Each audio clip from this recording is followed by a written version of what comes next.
Hello and welcome to Tucson, Arizona.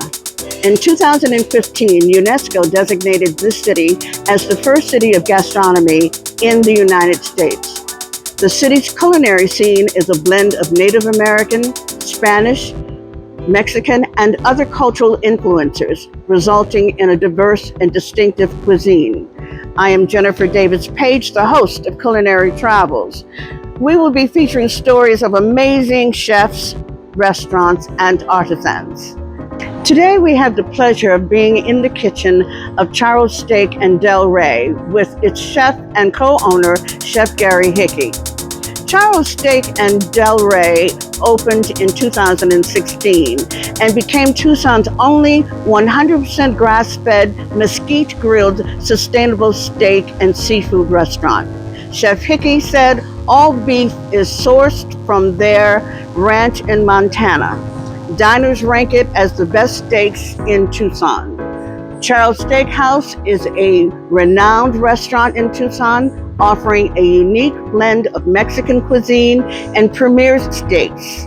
This eatery is part of the Flores family's culinary legacy, which dates back to 1922. Thank you for joining us on this delicious journey. How old were you when you decided to become a chef? I don't know if it was a decision necessarily, more than a necessity. I was actually an at-risk youth. Okay. So I was homeless as a teenager and kind of fell into the kitchen as a way to survive.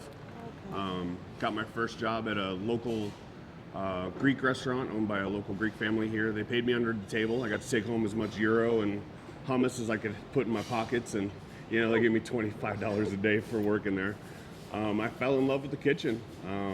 It's all I've ever done for the past 30 plus years. So, what cuisine do you most enjoy preparing? I mean, growing up in Tucson, the Sonoran Desert, I love Mexican food.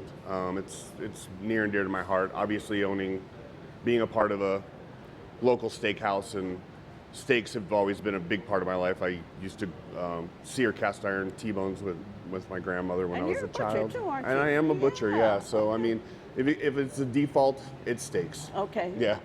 What is the signature dish here at Charro? I mean, we always say that this is the house that Carne Asada built, but our lobster tamalada is probably one of my prouder achievements. I think we're going to make one of those for you later. That's wonderful. It sounds absolutely delicious. When we talk about that piece that you're going to do for us today, people just say, "What? Yeah. What?" That sounds amazing. We played around with trying to make a tamale with lobster in it, and nothing ever worked. Lobsters are finicky; they have a lot of moisture in them. Tamale was always soggy. Finally, I broke down and said, "You know what? Let's just stuff a whole lobster with a tamale and see what happens." And it works. And it's a hit. And it works. works. A hit. All right, tell us about the ranch in Montana. Tell us about that's where the steaks come from, right? Yeah, so we single source all of our beef from a ranch in Montana called Myers Family Ranch. It's about 100 miles north of Missoula. It's off the Blackfoot River. Right. They got close to 1 million acres now. They started with 60,000. They have a beautiful wildlife reserve up there, and these little red Angus cows, they just live the life, eating grass and drinking water out of the Blackfoot River, and no stress. So. Okay, childhood memory. What? I kind of touched on that with my grandmother. We used to, every Saturday, we'd go down to the Chino Mart, which was on the south side, and we'd pick up T-bones, take them back to her house and sear them in a cast iron with lots of butter and baked potatoes. And I mean, it's kind of just a childhood memory of mine. The steak at this restaurant, why are they known to be so delicious and tender? Well, tender, I mean, that comes from the ranch that I spoke about earlier. Okay. It comes from Montana. I mean, it's all about genetics and raising the cattle right and making sure that there's no hormones, no antibiotics.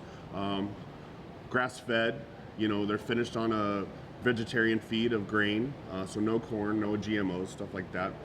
Delicious, mesquite. We cook it over mesquite. You can see it in the background here.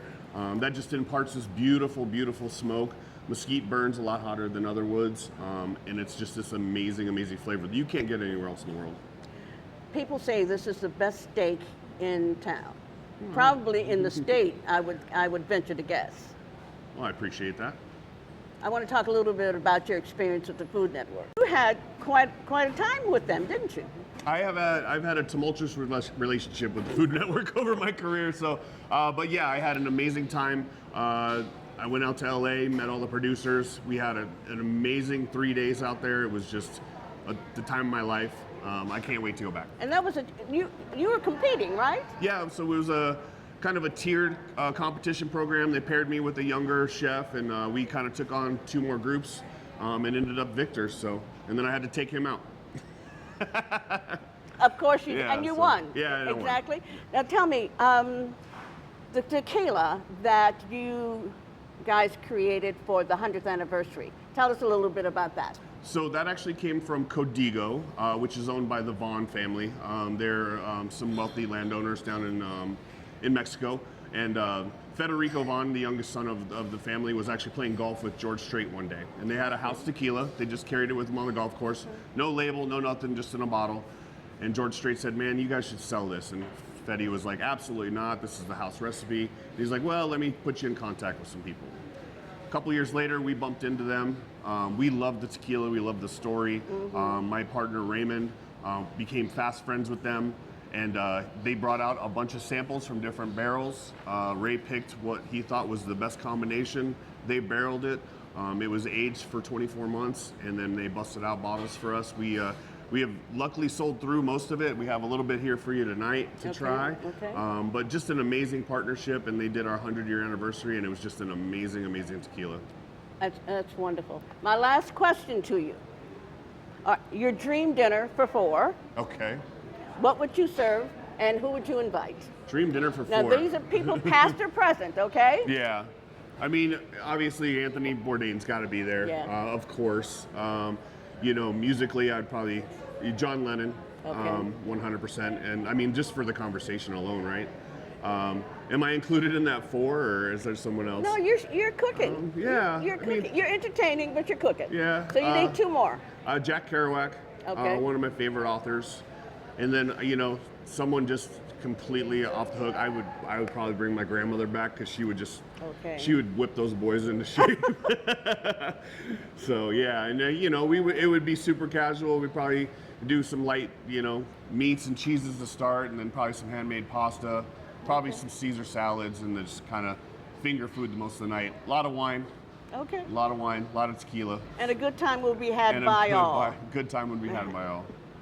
A toast to Tucson, city of gastronomy. And remember, share a meal with someone special every day. Salud.